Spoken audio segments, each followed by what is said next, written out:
Buenos días a todos. Vamos a comenzar esta segunda jornada de la Escuela de Verano sobre los populismos en el siglo XXI. En esta primera intervención nos acompaña don David el Cura, director y presentador de La Brújula en Onda Cero, y don Pablo Serrano Mancebo, director del Diario de Ávila.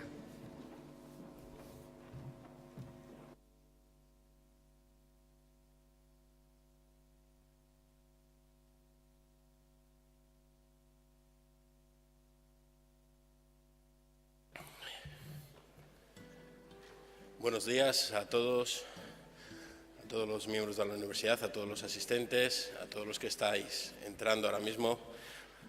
Vamos un poco por mantener el programa de la mañana y respetar los horarios. Vamos a empezar ya. Y siendo la primera intervención de esta mañana de la jornada de clausura de esta Escuela de Verano, organizada por la Universidad Católica de Ávila y el periódico La Razón, y en calidad del director del medio decano de esta provincia, me atrevo a tomarme una licencia. Más allá del auténtico motivo que me trae a esta mesa, que es presentar al ponente, y quiero felicitar a los organizadores de esta bien llamada escuela por convertir, una vez más, a Ávila en foro de pensamiento, como ha de entenderse una universidad, y en epicentro del interés y de la actualidad, irrenunciablemente ligado a un medio de comunicación. La profundidad de las intervenciones de ayer miércoles en este mismo auditorio es la prueba del atractivo que ha despertado el tema elegido como eje de las jornadas, los populismos del siglo XXI. Estoy seguro de que no decaerá el interés en este día a tenor del programa que les espera. Prueba de ello es el siguiente ponente, y ahora sí les presento al periodista David el Cura, natural de Aranda de Duero, también me reconocía de Rabaneda del Pinar. Sí. Capital de la comarca burgalesa, donde el buen vino adquiere máxima relevancia, y de esa generación que podemos decir que nuestro primer recuerdo está unido al comienzo de la transición a la que ahora tanto se apela. Miren, cuando una persona es capaz de entrar en sus vidas, ya sea en su casa, en el trabajo, en el coche, a través de las ondas, se genera un estrecho vínculo a través de algo en apariencia tan frágil como la voz. Y cuando esa persona además arrastra una trayectoria ejemplar en el medio y a esa voz se le une la palabra y el contenido, esta relación se convierte en invulnerable. Algo así me pasa con David el Cura. Me veo aquí presentando a la voz que cada tarde-noche, de lunes a viernes, entra en mi despacho mientras ultimamos la edición del Diario de Ávila del día siguiente. David el Cura va camino de cumplir su primer año como director y presentador del espacio La Brújula en Onda Cero. Por cierto, y permítame otra licencia, emisora hermana de Diario de Ávila en esta provincia. Llegar a ser responsable de uno de los programas de referencia de las ondas españolas, donde prima la información y el análisis de la actualidad, no es arbitrario.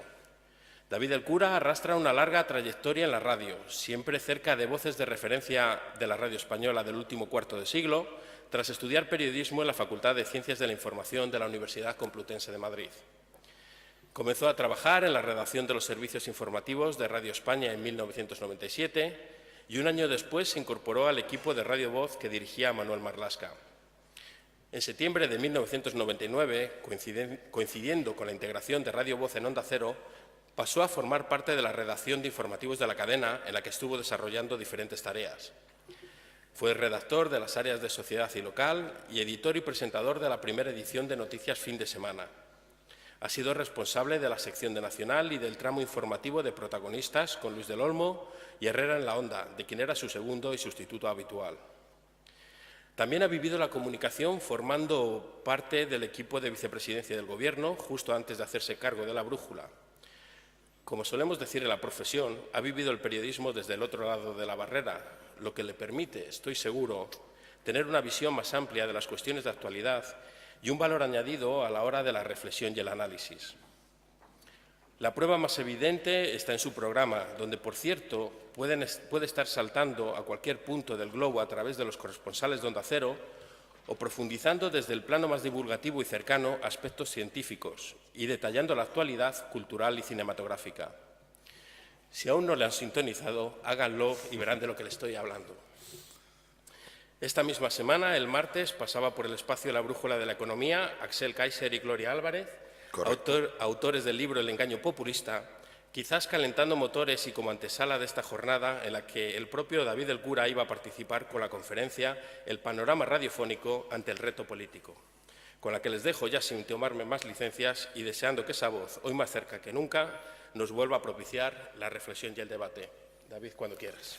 Pues muchas gracias, gracias por tu generosidad en la presentación, gracias por la generosidad de la Universidad, del diario La Razón, por invitarme a echar este rato matinal para hablar de los populismos y para hablar, creo, esencialmente de un medio de comunicación del que hay que hablar porque si no se nos olvida, que es la radio. Y quizá entendamos cómo, con los soportes, con las estructuras, con los medios que tiene la radio, hemos llegado a hablar del populismo en nuestro país. Me quiero explicar todo esto. La radio, como gran defensa que yo siempre hago, pero da igual que estemos aquí en un foro universitario, que esté con niños de primaria de esos que quieren quitar los deberes ahora, siempre digo lo mismo, es el único medio de comunicación que se puede hacer mientras haces otra cosa a la vez. Entonces, eso es una gran virtud, que es una virtud histórica. Yo, aquí está Paco Maruenda y lo lamento, pero no puedo leer el periódico y ducharme. Sí que puedo estar escuchando la radio y duchándome, cocinando. No puedo ver la televisión y haciendo otra cosa porque requiere una atención. ¿Qué ha aportado la radio a la televisión, donde se diga lo que se diga, han crecido lo más parecido a los populismos que tenemos en nuestro país? Pues ha aportado formatos. Los formatos que ahora estamos muy acostumbrados a ver son formatos que ya surgieron en la radio pues, a finales de los 70 y en los primeros años 80. Es decir, lo que son las tertulias políticas. Las tertulias políticas de la radio son el germen y son la esencia de lo que ahora vienen a ser los programas políticos que han colonizado, pues prácticamente diría que todas las televisiones y algunas muy especialmente. Por eso creo, me siento en la obligación y además siento devoción por el medio radiofónico y quiero destacar una cuestión esencial. Y ahora volvemos otra vez al populismo que nos llevará la propia vida y el propio relato nos llevará inevitablemente al contenido central de lo que son estas jornadas. La radio ha mantenido, todavía mantiene, el prestigio de la credibilidad. Sé que esto ahora mismo, hablar de periodismo y de credibilidad, pues parece que es una dicotomía enseguidamente disociable. No, no ha perdido ese prestigio, ha mantenido todavía pues una cierta calidad de información y una cierta calidad de opinión, y eso que ha habido compañeros que se han empeñado de manera constante de cargarse también la credibilidad de la radio, pero eso todavía no ha llegado y no me lo invento yo. Quiero decir, las últimas encuestas sobre consumos y hábitos de medios de comunicación así lo dicen. ¿Qué ha ocurrido? Que sí que ha perdido importancia, sí que ha perdido permeabilidad en la sociedad. Hubo un tiempo que los grandes comunicadores de la mañana marcaban sí o sí la agenda política de este país. Había como una especie de cadena informativa que eran las portadas de determinados periódicos, los comunicadores de la mañana y luego el resto, incluido en el resto la siempre todopoderosa televisión. Ahora esas conductas ya se han invertido completamente. La radio ha perdido esa capacidad, digamos, de generar el arranque del día. Es una radio más de relato. No os voy a contar a vosotros que la información no tiene que esperar a la portada de la mañana porque la información vive en un fluir constante.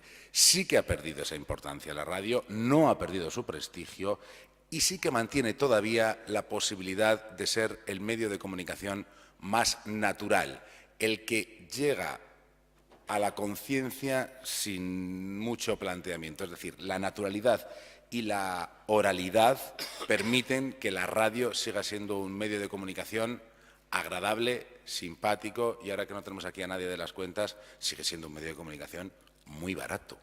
Yo creo que ahora mismo es el medio de comunicación más barato, me miran por ahí, pero yo creo que puede ser perfectamente el medio de comunicación más barato. ¿Por qué?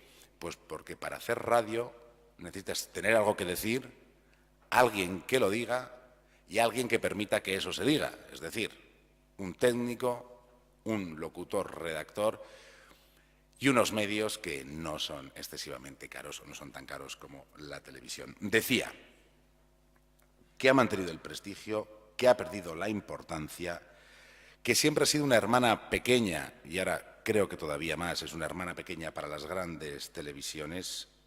Las noches de Transistor es algo que a los más jóvenes os sonará absolutamente a chino, pero ojalá no. Hay que leer y si se pone en Google Noches de Transistor, se verá cómo el pulso vital y político de este país se ha vivido a través de los transistores, se ha vivido contado por la radio, y no hace falta irse tan lejos como el 23F.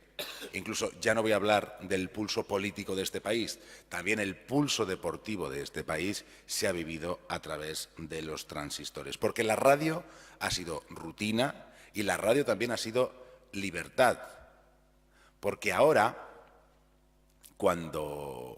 y hago incisos sobre lo de los populismos, yo recomiendo a todos leer, y no lo he traído aquí por no ser un pedante ni un repelente niño Vicente, las 3 PNLs, las 3 proposiciones no de ley que presentó Podemos en el Congreso un día antes de que se disolviera el Congreso de mini legislatura que hemos tenido hasta hace un rato.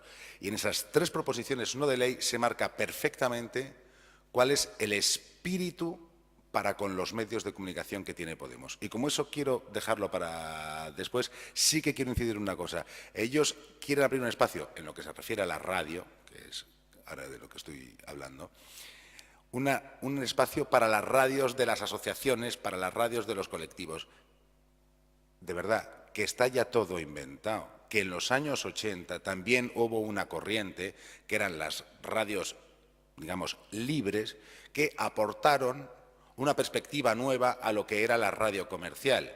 Y como siempre ocurre, o como casi siempre ocurre en el mercado, después de esa explosión, algunas se quedaron en nada y otras, pues todavía siguen y continúan con una supervivencia más bien digna, pues aportando espacio informativo que estaba sin ocupar.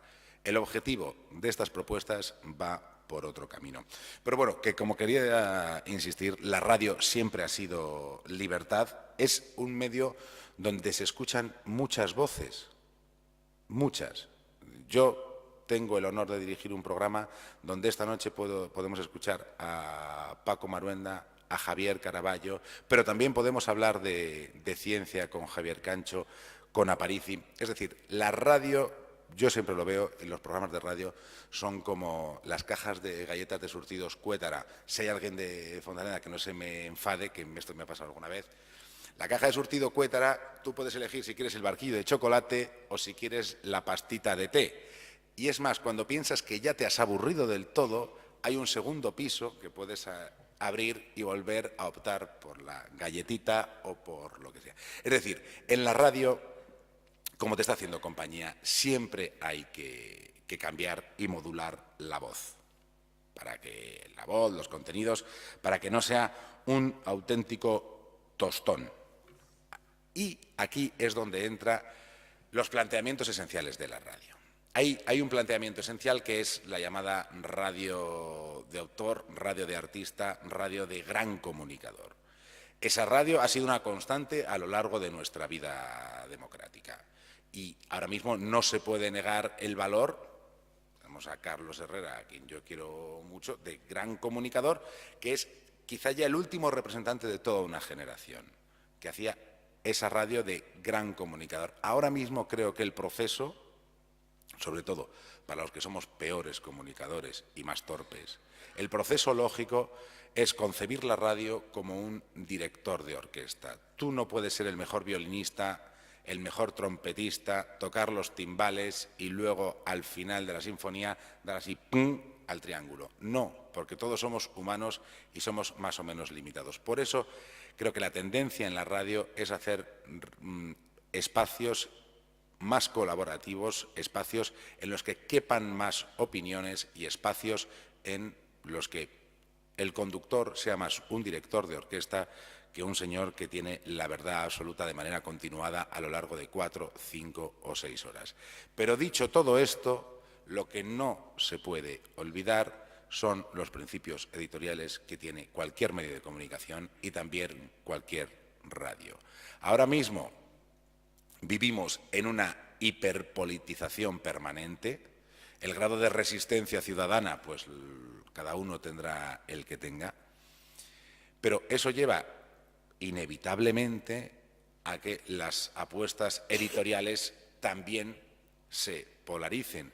Cuando decimos, no, Partido Popular y Podemos tratan de polarizar esta campaña electoral, sí, por supuesto que sí, y estrechar el campo a las otras dos formaciones políticas. Eso es pura estrategia política.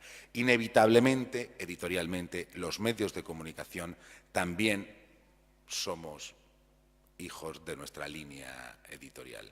Yo, en cualquier momento, o luego después de la intervención, estoy abierto a cualquier tipo de preguntas. ¿Pero por qué digo esto? Porque ahora, inevitablemente, las emisoras, las radios, los productos que están más polarizados en esta hiperpolitización son los que quizá tengan pues, mayor beneficio a la hora de hablar de oyentes. Concretamente, no es por quitarme de en medio, pero si está hablando de polarización política, COPE y SER siempre van a tener un plus de oyentes y eso pues hay que asumirlo y en otros momentos pues será de manera distinta, pero ahora es lo que hay.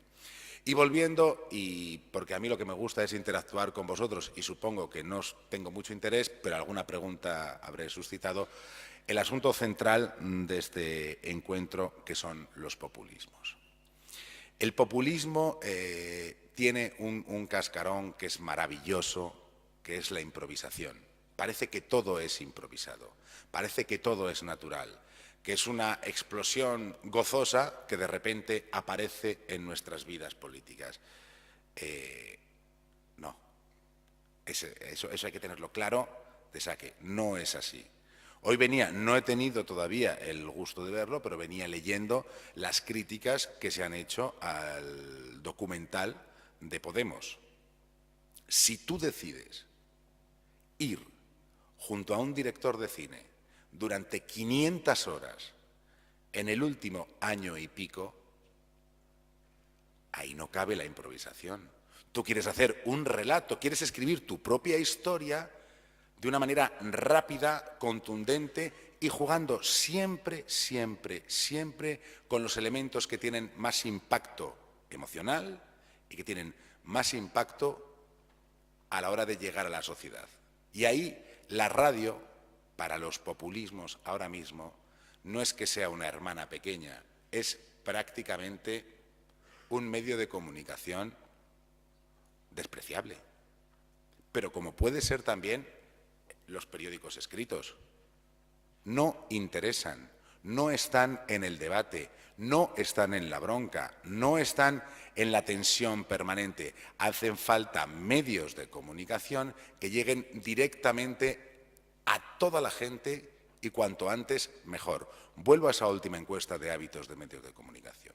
El 80% de los preguntados reconoce que se informa en campaña electoral a través de la televisión. Antes hablaba de los transistores. No sé si hay transistores en todas las casas. En algunas es como las medias. Yo tengo 5. Pues entonces seguro que si me preguntan hacemos una media y sale que en cada casa hay un transistor. Lo que es seguro es que cuando menos en cada casa hay una televisión. La televisión ahora mismo ha sido el objetivo, el medio a colonizar y lo han conseguido. Son elementos simpáticos, agradables, que llegan, discuten, procesan, aprovechan determinadas tensiones y determinadas pulsiones sociales para verbalizar con gracejo y con cierta soltura lo que pueden ser pues, las demandas de quien está en una época que ha sido dura para este país, enfrente de la televisión. Entonces dicen, ese lo sabe perfectamente, porque no surge de una idea espontánea que de repente se juntan dos caminando por una playa y dicen, oh, vamos a fundar un partido político. No. El fenómeno del populismo en nuestro país está gestado en una universidad de políticas. Es la sublimación de lo que podría ser en otras facultades una tesis fin de curso. Dice, oye, ¿qué vamos a hacer?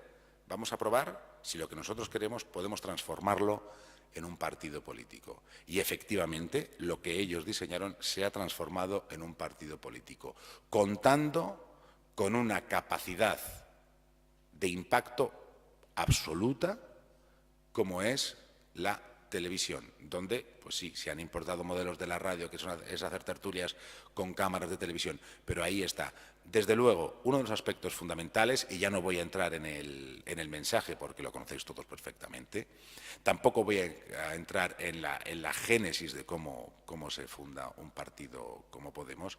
Lo que sí que quiero entrar especialmente es en la colonización de un medio de comunicación que también en sí mismo ha sido como una especie de agujero negro para el resto de medios de comunicación, que es la televisión. Se ha conseguido, el llamado populismo, la gestación de Podemos, ha conseguido una cosa, que es que la información política, no la gran información, no el pensamiento político, la información política, el día a día político, el cotilleo político, forme parte de muchas horas de televisión y se haya incorporado a formatos que hasta hace unos meses o hasta hace pocos años identificábamos con otros entornos del periodismo o el paraperiodismo, como podía ser la prensa del corazón.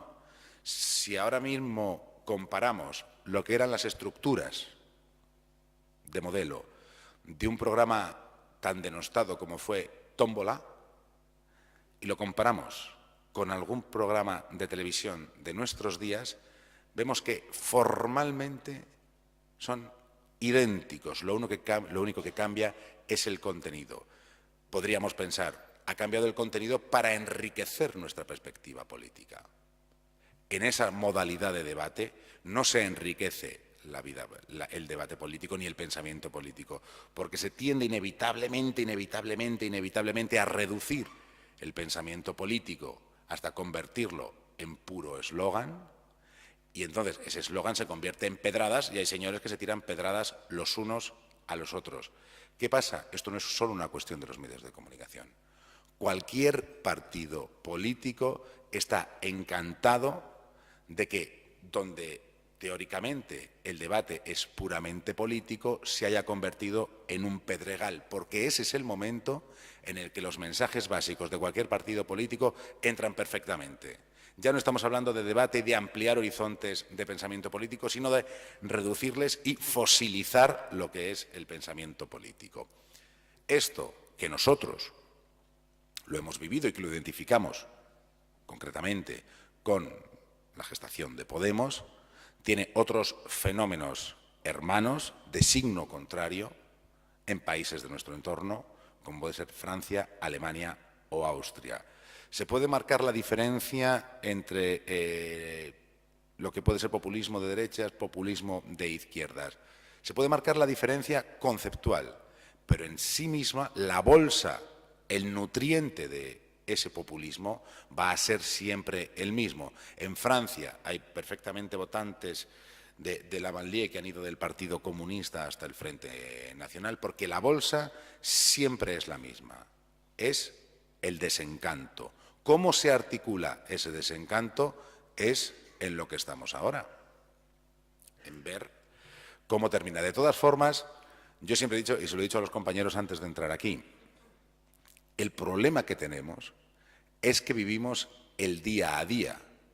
Quizá para hacer un análisis certero de la exégesis, la génesis y cómo se desarrolla incluso la muerte de estos populismos, nos haga falta una perspectiva histórica. Porque no todo está aquí para quedarse. Hace 3 años, cuando ya se hablaba del fin del bipartidismo, los llamados a terminar con el bipartidismo eran UPyD e Izquierda Unida. Eso se ha comentado, ha generado... No, porque claro, ahora mismo UPyD no obtuvo ningún tipo de representación en las últimas elecciones, está camino de la desaparición. Ahí hay una labor meritoria del último mohicano, pero bueno, está prácticamente condenada a la desaparición. E Izquierda Unida, que estaba también prácticamente condenada a la desaparición, ha decidido sumar sus fuerzas a Podemos. ¿Qué quiero decir con esto? Que la perspectiva histórica es necesaria porque con el devenir de los años, y no tantos años, ocurren cosas. Y por eso conviene tener esa cierta perspectiva. Yo no querría dar más el tostón con mis planteamientos, pero sí que me gustaría, si tenéis algún tipo de cuestión, aunque solo sea por educación, que me la hagáis llegar. Gracias.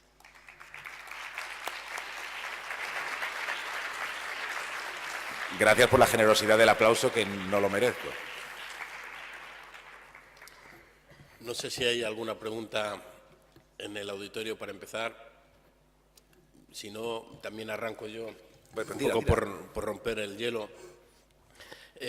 Has, digamos, centrado en el populismo, especialmente a Podemos. ¿Consideras que Ciudadanos puede ser también un partido populista? Yo creo que no entra en el capítulo del populismo. El populismo tiene un componente muy importante de oportunismo y quizá Ciudadanos lo incluiría más en el oportunismo más que en lo que podemos considerar el populismo, pero más por el tipo de mensaje, por el momento de nacimiento, por quién apuesta por ese nacimiento, dónde nace Ciudadanos, que me parece un elemento importante, y cómo se expande Ciudadanos. Ciudadanos nace en Cataluña y es desde Cataluña desde donde tiene una expansión nacional. Una expansión nacional que luego el devenir de los meses ha demostrado que, bueno, que hubo que organizar una formación política pues con unos mimbres, algunos de ellos bastante débiles en algunos puntos de nuestra geografía, como se ha visto en Coruña, se ha visto en Castilla-La Mancha, se ha visto en Murcia, se ha visto en Valencia. Entonces, no consideraría que entra dentro de la gran categoría del populismo. Había un hueco en un determinado escenario y se aprovechó esa oportunidad. Y esa falsa improvisación de la que hablabas, del populismo, en la que todo está medido realmente, ¿hasta qué punto crees que nos intentan utilizar a los medios y los medios nos estamos dejando utilizar? Bueno, los medios de comunicación no somos jóvenes imberbes que salen del pueblo con un atillo. O sea, vamos a ver, a todo el mundo le interesan determinadas cosas.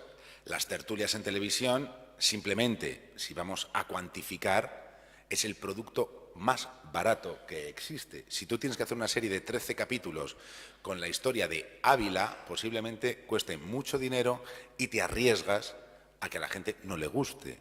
Sin embargo, si tú colocas a 4 tipos arreándose garrotazos, recuperando las escenas de Goya, pero en versión 4.0, pues entenderás que, claro, ¿tienen la culpa los medios de comunicación? No es una cuestión de repartir culpas, es un producto muy atractivo y, sobre todo, es un producto muy económico. Entonces, pues al final, perdóname la expresión popular, el que más chifle, capador. O sea, ahí hay unos elementos que se convierten en protagonistas y entonces el que más chifla es al que más llaman. Entonces, quizá el que más chifle sea precisamente pues quien decide liderar una formación política. ¿Alguna pregunta por aquí? Bueno, a viva voz, yo creo que nos escuchamos todos, tiene una acústica maravillosa. Luego si no la repetimos para el...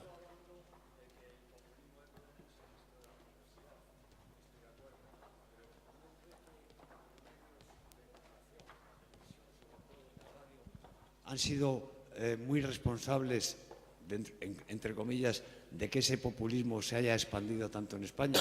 Si no hubiera sido por la televisión, por estas tertulias de las que está hablando, hoy día Podemos, por ejemplo, no tendría la repercusión que tiene en toda la vida política española. O sea, yo creo hasta qué punto les ha interesado a los medios informativos como empresas y a los periodistas el expandir Podemos. Bueno, hay un efecto fundamental en un momento dado que es la novedad. La novedad a los medios de comunicación, y el que lo niegue miente, somos unos snobs pero de garrafón. Eso siempre está ahí. La novedad, cuando resulta un pelín atractiva y además se une a determinados intereses editoriales, aunque solo sean por contraposición, es decir, emisoras muy de derechas que querían tener, con todo el respeto, a un rojo. Entonces dice, vente para acá. De repente empieza a hacer gracia y vuelvo a lo mismo, y resulta barato. La expansión, pues la expansión ha sido, poco conocida también en países de nuestro entorno, la expansión que ha tenido una formación como Podemos desde las elecciones europeas hasta estar ahora mismo en condiciones de ser la segunda fuerza política de este país. ¿Responsabilidad? Pues le puedo decir lo mismo que piense usted, que si no hubiera sido por los medios de comunicación, efectivamente estaríamos hablando ahora de Podemos como una agrupación o como un actor político en nuestro país residual. Habría que valorar también si había un interés por parte de alguien en limar por la izquierda lo que siempre ha supuesto el Partido Socialista. Y eso ya son entes conspirativos que, como no conozco, pues no le puedo dar respuesta. ¿Alguna otra cuestión? Sí. Por allí hay una pregunta y no sé si alguien tiene micrófono. A ver, sí, aquí. Aquí muy arriba. Muy arriba. Muy arriba. Perfecto. Bueno, lo de los medios de comunicación, pues puede ser que les hayan dado a conocer, pero la gente los vota. Claro. Y les vota por algo. Entonces, yo creo que ahí, aparte, pues el fenómeno de la crisis, que ha sido muy importante en todo esto, pero yo creo que lo definitivo ha sido que la gente está harta de esa corrupción generalizada, que los últimos coletazos los vimos nada menos que ayer. Entonces, yo creo que con independencia de que esto vaya a jugar un papel importante o no vaya a jugar, porque parece que no, que a lo mejor no lo juega, me refiero en las elecciones del día 26, pero yo creo que el fracaso de los partidos convencionales o constitucionalistas, yo creo que ha tenido mucho que ver en que la gente está harta, que son en última instancia los que dan los votos a Podemos en este caso concreto.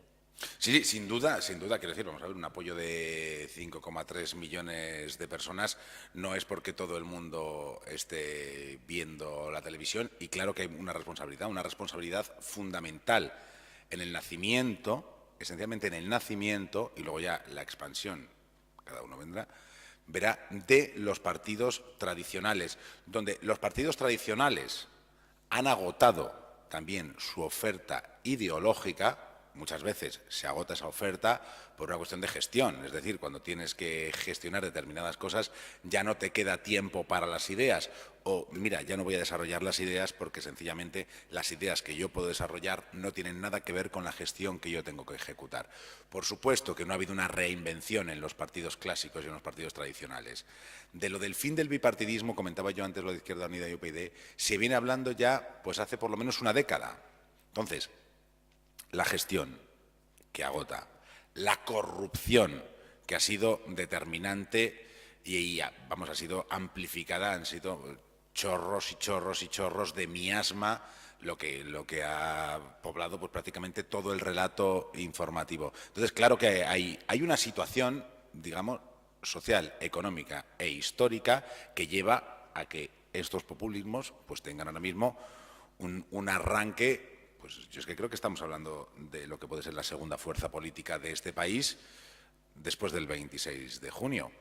Quizá no gobierne, pero sí es la segunda fuerza política de este país, se plantee como líder de la oposición y ejerza ese liderazgo de la oposición, y cuando tú eres el líder de la oposición te presentas ante la opinión pública como la única alternativa posible a lo que hay. Y eso es bastante serio. Por supuesto que todo el ecosistema económico, social e histórico ha tenido que ver, y una parte de responsabilidad, lógicamente, tienen los principales actores políticos en ese ecosistema, como son los partidos tradicionales. También creo que después de toda esta fase, después de este movimiento, después de esta batida tan importante, los llamados partidos tradicionales, si quieren seguir jugando un papel esencial en nuestra vida política, tendrán que someterse a algunas duchas de agua fría, agua caliente, de limpieza, de renovación, de regeneración y, sobre todo, de cambio de usos y de modales democráticos en su propia organización interna y en sus propios sistemas de elección. También esto puede ser un aliciente para dar un meneo a lo que han sido los partidos tradicionales, porque o se da ese meneo o podemos acabar como en las últimas presidenciales austriacas, que sí que el presidente de Austria nos ha interesado a nosotros habitualmente entre poco y nada, pero ahí el planteamiento ha sido elegir a un representante de la extrema derecha o elegir a un representante de los verdes, no porque sean los verdes, es decir, cuando dicen, no, ha salido el de los verdes, la mitad de Austria no es ecologista, pero la mitad de Austria sí que está en contra de la extrema derecha. Quizá conviene que no lleguemos a situaciones tan maniqueas de entre el blanco o el negro y estos propios movimientos generen también movimientos internos en lo que han sido las formaciones tradicionales si quieren garantizar su supervivencia, que eso ya de lo suyo basta. Otra pregunta por ahí. Hola, buenos días. Buenos días. Quería hacer, casi se me lleva sin micrófono. Bueno, quería hacer una pregunta sobre el origen de los populismos, tanto de izquierda como de derecha, y bueno, comentarle una hipótesis y ver como comunicador si le parece que tiene algo de verdad o no. La hipótesis no es mía. La escuché a un militante de Izquierda Unida lamentándose del auge de Podemos a costa de Izquierda Unida. Y es una hipótesis, bueno, yo adelanto que me parece algo simplista, pero que también puede tener algo de verdad. Entonces, lo que decía ese militante de Izquierda Unida lamentándose, decía, es que nuestros líderes, por ejemplo, Julio Anguita o Llamazares, eran profesores y explicaban al electorado, pues nuestro programa es este, nuestro programa es 35 horas de jornada laboral por esto, por esto, por esto. Y tenía un éxito limitado. Y lo que dice es que en el momento de crisis llega uno diciendo, el problema de todos vuestros males es la casta. Y en Francia, por ejemplo, llega alguien diciendo, el problema de todos nuestros males es la inmigración. Entonces, lo que venía a decir ese militante de Izquierda Unida es como que el auge de los populismos es que buscan un enemigo, que la gente lo que quiere es buscar, cuando pasa problemas, que necesita un enemigo y que el populismo lo que hace es buscarle ese enemigo, tanto sea de izquierdas como de derechas, y pues se carga el trabajo de otros a lo largo de varios años. Entonces, me gustaría saber su opinión acerca de esa hipótesis pues, de esta persona que escuché. Bueno, a mí lo del enemigo me parece una categoría moral muy elevada. No hace falta buscarse un enemigo, hace falta buscarse una excusa y un buen eslogan. Lo de estar en contra de la casta, que me parece un eslogan bastante conseguido, ha calado de manera perfecta. Eso no quiere decir que ellos renuncien a ser casta. Lo que han conseguido con estamos en contra de la casta es que efectivamente la gente diga, ostras, es verdad, ¿verdad? Y los diputados y los senadores, y tienen un teléfono móvil con el que llaman también a un 902 cuando se les estropea el gas. Ah, cáspita, eso es de su casa. Es decir, hemos llegado a esa especie de odio hacia nuestros representantes, que es ya el paradigma más perverso. O sea, nos guste más o nos guste menos, son nuestros representantes políticos. Con ese mensaje de la casta, yo no creo que sea generar un enemigo, simplemente es generar un buen eslogan y un buen motivo de conversación y para generar esos odios. Así que yo estoy de acuerdo, pero vamos, no hace falta calificarlo como enemigo. De hecho, nadie de los que se presentan a las elecciones va a renunciar a ser representante, porque todos quieren ser representantes, todos quieren ser casta. ¿Qué pasa? Que cuando llegas tú no te vas a autocalificar de casta, pero tienes los mismos privilegios, tienes los mismos beneficios, tienes la misma guardería, seas de Podemos, seas de Ciudadanos, seas del PP, seas del PSOE, seas de Esquerra Republicana o seas del PNV. Esa es la realidad. La categoría del enemigo me parece exagerada, pero sí que se consigue pues, a través del descontento, de votantes que en un momento dado estaban en la bolsa de la abstención. Sí que ha tenido este llamado auge de formaciones como Podemos, la cuestión de sacar de la abstención bolsas de votantes y la incorporación de jóvenes al mercado electoral, que queda feo decirlo, pero es así. Entonces, se han activado determinadas bolsas que estaban ahí, me corto a mí mismo, y bueno, pues, pero vamos, tampoco creo que haya que... El enemigo en política es simplemente adversario en campaña electoral, tampoco hay que ir mucho más allá, porque luego, y de manera inevitable en esta próxima legislatura, va a haber que hablar, va a haber que negociar y va a haber que pactar. Y entonces veremos, y la primera vez nos hará mucha gracia, han votado juntos Podemos y el Partido Popular, ¡ah! ¿Cómo puede ser? Y luego al final pues podrá ser una rutina en la que ya pues nos abandonaremos. ¿Y crees que en España se puede estar generando el caldo de cultivo de que emerja algún populismo por la derecha, a lo que antes hacíamos referencia, o todavía depende mucho de esa reflexión que hacías, de lo que vayan a hacer los partidos tradicionales? Yo creo que ahora mismo no hay en España un movimiento ni una necesidad articulada por la extrema derecha. No lo creo. E igual que hacía antes la tesis de ese votante que puede compartir en un momento dado conceptualmente, el Frente Nacional o Podemos, que es una clase trabajadora pues fastidiada por unas situaciones de crisis, no creo en ningún momento que se genere una bolsa de extrema derecha en España, al menos no lo veo ni como necesidad social ni sobre todo como planteamiento articulado para desarrollarlo. No sé si hay alguna pregunta más. Una pregunta a la una, una pregunta a las dos, una pregunta a las tres. Nos quedamos con las dudas sí, que no hayamos por aquí preguntado. abajo queda una última pregunta. Vale.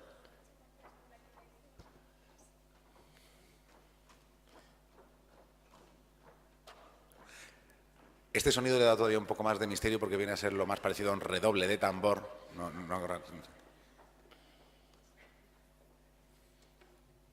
Muchas gracias por la intervención. La verdad que esta escuela de verano está resultando muy interesante. En torno al tema de la tertulia, cómo se ha trasladado de la radio a la televisión y un poco en esa línea de que es un medio atrayente, atractivo para el público y por eso se ha llegado tan bien, ¿no? Y Podemos lo ha utilizado también. La pregunta que quería lanzarles es la siguiente. Claro, ¿cómo llegar a ese público de forma atrayente sin entrar en un medio que es la tertulia que se ha trivializado? Porque yo entiendo que en la radio, al no haber imagen, quizás el pensamiento político se hacía, pero en la televisión, al haber imagen, incluso agresión, se pierde ese contenido de pensamiento político. ¿Cómo salir del círculo vicioso de llegar a ese público que está demandando gresca, con perdón que lo diga así, un poco, y a la vez generar pensamiento para que realmente ese público que de primeras está demandando quizás soluciones fáciles vaya más allá, ¿no? Entonces, bueno, mi pregunta también es un poquito cómo salir de esa tertulia vacía de contenido, pero que a la vez es la que llega, y no entrar en ella porque efectivamente caes quizás, no sé, en ese discurso que realmente es sofística y no pensamiento político. Bueno, un poco... Bueno, yo es que lo que creo es que los medios de comunicación, especialmente los audiovisuales, están concebidos esencialmente para el entretenimiento. Entonces, en el entretenimiento tú puedes poner cualquier tipo de contenido. Decía antes que puede ser la tertulia llamada prensa del corazón, pueden ser las series o puede ser ahora la tertulia política. Pero entra en ese capítulo, en el entretenimiento. No podemos pedir a la televisión, de verdad, o a la televisión que quiere hacer negocio, que se dedique a formarnos. O sea, cada uno tendremos que leer nuestros libros, tendremos que hablar con quien consideremos, pero podemos pedirlo, pero nadie nos va a hacer ni puñetero caso. Un medio de comunicación como la televisión, que cuesta lo que cuesta, nunca va a ser un medio de formación de masas. De entretenimiento, sí, y en ese entretenimiento, pues ahora cabe la excusa política, pero no, que nadie se preocupe, cuando el propio mercado vaya demandando otros argumentos, pues veremos otro tipo de argumentos, como hemos visto ya. Yo creo que todo es cuestión de evolución, de seguimiento y por fin de hartazgo. Y cuando el personal se harte y en vez de un 19, de un 9, habrá programadores dando vueltas a la hormigonera para decir, pero desde luego ningún programador va a decir, hoy vamos a dedicar 3 horas del sábado por la noche a leer todos juntos a Kierkegaard. Eso nadie lo va a hacer en una televisión comercial. Y muchas gracias por tu generosidad, ¿eh? Así que, anda, me toca. ¿Alguna cosa más? Sin...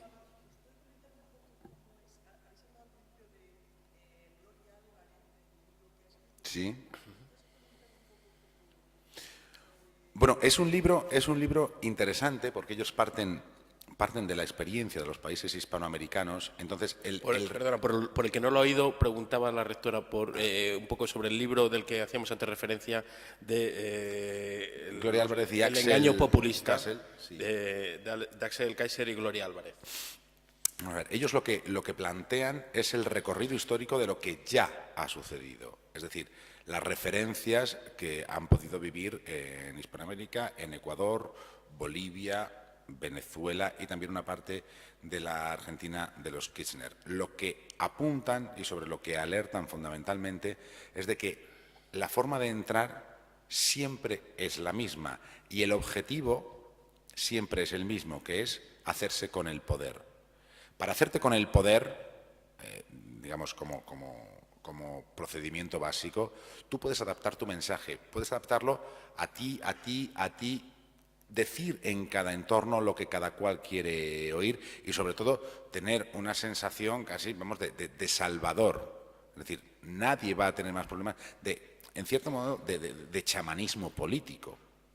Eso es así. Entonces, una vez que se consigue el poder, ellos van describiendo pues, los procesos de control de la producción, de los medios de comunicación, de la judicatura, y entonces, pues al final tienes un retrato de lo que ha sucedido en determinados países. Hombre, es un retrato, digamos, de parte, pero es un retrato que se puede analizar con toda la crudeza y termina, pues como estamos viendo ahora mismo en la Venezuela, simplemente en la parte informativa. Es un libro interesante de lo mucho que se ha escrito sobre los populismos ahora mismo, que es un tema que creo que desborda las estanterías de la Feria del Libro, desborda los espacios, incluso aquí se aborda con una perspectiva académica que aquí sí.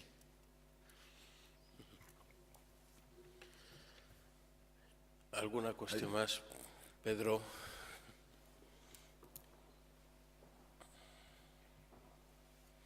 Bueno, en primer lugar, muchas gracias por la exposición. Uno que ya va para mayor y que estudió en la época de la oprobiosa, oyó exactamente las mismas burradas, con el mismo tono chulesco y perdonavidas que ahora están diciendo los de Podemos. Y a mí me sorprende que mucha gente que ha pasado por esa mesa califica lo que dice Podemos de algo nuevo. Yo creo que el producto que venden ya estaba caducado y podrido antes de que naciera el señor Iglesias, pero se sigue hablando de algo nuevo. Y bueno, me he atrevido a intervenir porque ahora se ha tocado un tema tanto de formación como de información, que también se habló ayer. Y la pregunta es la siguiente: ¿por qué muchos medios de comunicación, independientemente de la orientación ideológica o de la línea editorial que tengan, siguen diciendo que esto es algo nuevo, cuando es algo absolutamente trasnochado? Y cualquier persona que tenga unas mínimas nociones de historia moderna y contemporánea lo sabe. Eso tiene influencia, se puede estar influenciando con un afán, digamos, de negocio de ciertos medios de comunicación para ofrecer algo como nuevo que realmente no lo es. Y una pregunta que quizá, bueno, es una reflexión en voz alta. No es fácil, no da lugar a que sea fácil vender este producto devaluado la absoluta falta de cultura histórica que tiene fundamentalmente la juventud. Gracias. Bueno, o sea, todo ayuda. La novedad de las propuestas simplemente tiene que ver con la novedad del envoltorio. O sea, hubo un momento que quien defendía estas ideas eran unos señores bastante recalcitrantes, con unos discursos que duraban 5, 6 y 7 horas, y entonces con unos conceptos que la gente lo miraba así y decía, debe estar prometiendo, vamos, o sea, fuentes de oro, porque no para el hombre de hablar y dale que te pego. ¿Qué ha cambiado? Esencialmente el envoltorio. Para ese envoltorio es para lo que los medios de comunicación se enganchan a lo nuevo, para el celofán, porque donde antes había 5 horas de discurso, o 6 o 7, ahora hay intervenciones que van directamente al corazón o a la cartera o a la víscera. Eso es lo que ha cambiado. Lo que ha cambiado es siempre el empaquetado, porque el hecho, las promesas, son, vamos, clásicas del pensamiento en el que se han formado muchos de los líderes de Podemos. ¿Por qué los medios de comunicación? Los medios de comunicación colaboramos a ese envoltorio. Es decir, los medios de comunicación, no sé si tanto por negocio, por entretenimiento, por lo que sea, pero al final colaboramos porque en un momento en el que nuestra vida política era cosa de dos, se nos hizo a todos un tanto aburrida. Y entonces dijimos, vamos a incorporar un poco de sal y pimienta. Y al final, con la sal y la pimienta, pues algunos dirán, coño, nos hemos pasado de pimienta, nos hemos pasado de sal. Lo que hay que ver es si lo que nos hemos pasado de sal y de pimienta afecta también a nuestro sistema digestivo y a nuestro sistema circulatorio, que luego igual llegan los colapsos y dicen, un poquito menos de pimienta no hubiera venido nada mal para poder estar tranquilamente desarrollando la vida. Pero eso, yo creo que el único, volviendo a la pregunta por responder y cerrar, lo único que cambia esencialmente es el envoltorio. O sea, Gramsci está escrito de toda la vida, hay escritores que eso ya lo han dicho, lo han prometido, lo han estructurado, pero en vez de ser en libros de tapa blanda muy tostón, pues ahora te sale por la televisión de una forma mucho más joven, ágil y agradable. Eso es así. Muy bien, ¿alguna cuestión más? Sí. Al final nos vamos calentando y echamos aquí el rato, ¿eh? Estamos en tiempo. Yo voy a ser muy breve. Yo voy a dar lo que me ocurrió a mí el día 30. Que esos son los verdaderos que tenían que estar hablando aquí de Podemos. Yo estaba en el Parral, en el monasterio de los Jerónimos. Y al salir me encuentro con una pareja, matrimonio así de mi edad, poco más o menos, y le digo, ¿son ustedes colombianos? No, somos de Venezuela. A esos había que invitar aquí. Lo primero que me dijo, abran ustedes bien los ojos el día 26, porque le van a implantar los que nos implantaron allí, estos mismos que están aquí en España. Simplemente digo una anécdota cierta y verídica, porque, como decía el alcalde, los medios de comunicación también están haciendo para que esta gente, que yo le tengo pánico, porque tengo hijos y soy español, y tengo nietos, le están haciendo la campaña, porque ahora mismo usted acaba de decir que sí, que las encuestas le están dando la segunda fuerza política. Para mí ese planteamiento es negativo. Aunque lo digan las encuestas, yo digo, como decía anoche un tertuliano de la 13, las encuestas son el día 26 de junio. Muchas gracias.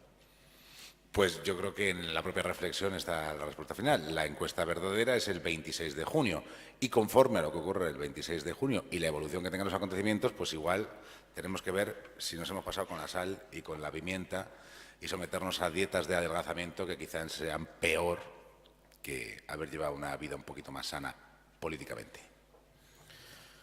Muy bien, pues agradecemos, yo creo que ya la intervención de David del Cura. Esta noche les pueden escuchar, además, que tienen apartado de divulgación científica que a mí me apasiona, me encanta. A partir de las 8, esto continúa a las 8 de la tarde. En Ávila lo pueden escuchar en el 102.7, por si todavía no lo tienen sintonizado. Muchas gracias a todos y sigue la mañana.